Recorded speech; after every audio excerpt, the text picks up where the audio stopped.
Black Online tutorial. Alright, in this class we'll be looking at coordinate geometry in mathematics.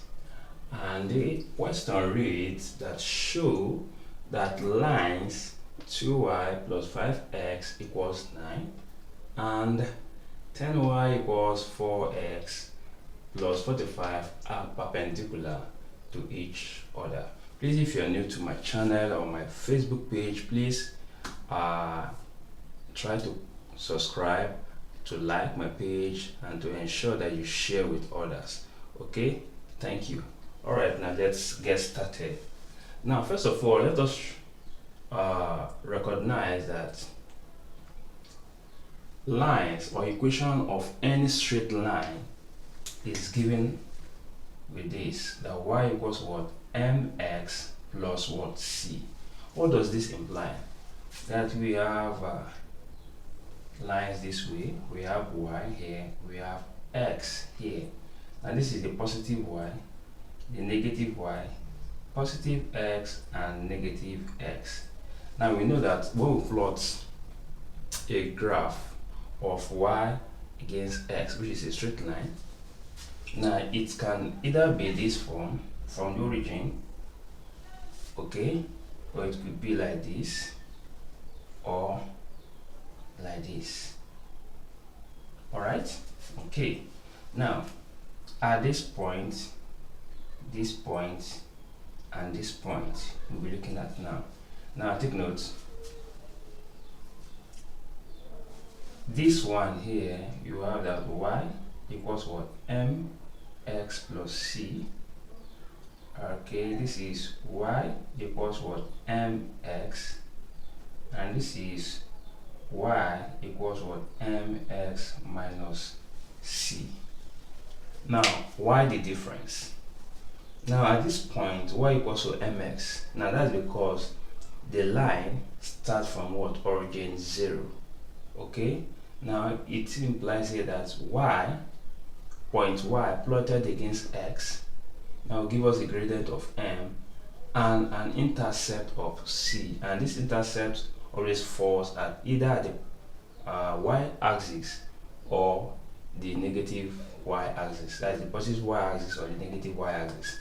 So at this point, now this is starting from what? 0, okay, and that's why our c here is what?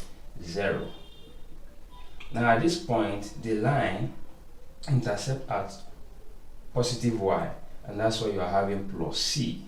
Now the line also intercept at negative y, and that's why you're having what? Negative c. Okay, all right. Now our m here implies gradients or slope, as the case may be.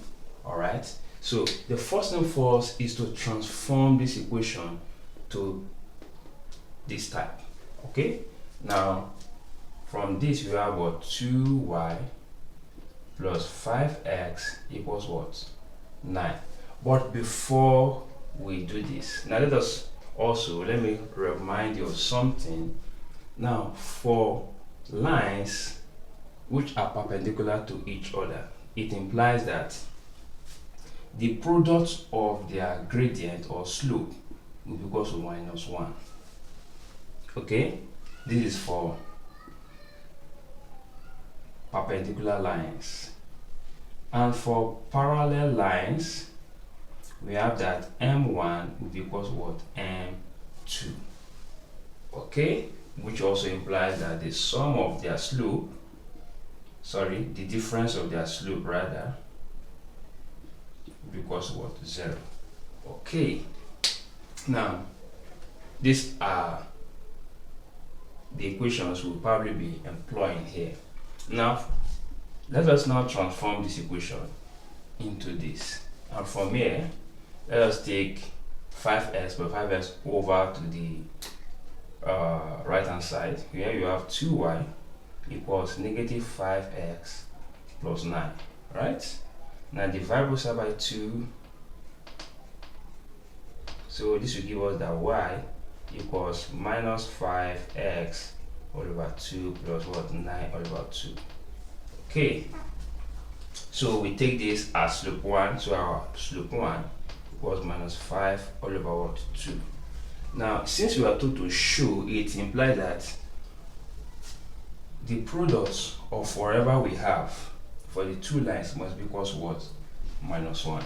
Okay, now we've got to M1. Now let us take the second line. So here you have 10y, that equals 4x plus what? 45. Right, let's divide both sides by 10. So we get to have this and this. So here you have the y. Probably you can just simplify it to the simplest term. 2 here, 2 here, 5. Okay, 5 here, 9, 5 here, 2. So we are left with 2x all over 5, then plus 9 all over what? 2. Okay, now to this end now, here m2 equals what? 2 all over what? 5. Now let us see if their product will give us negative 1. So here we have that minus 5 all over 2 times 5 all over 2. Let's say m1, m2 must give us minus 1. Okay, so let us see if their product here will give us minus 1. Sorry, m2 is what? 2 all over what? 5. This cancel this, this cancel this, we're left with what? 1. Alright, so that is it. And if you love what I've just done, please don't fail to share this. Thank you and God bless you.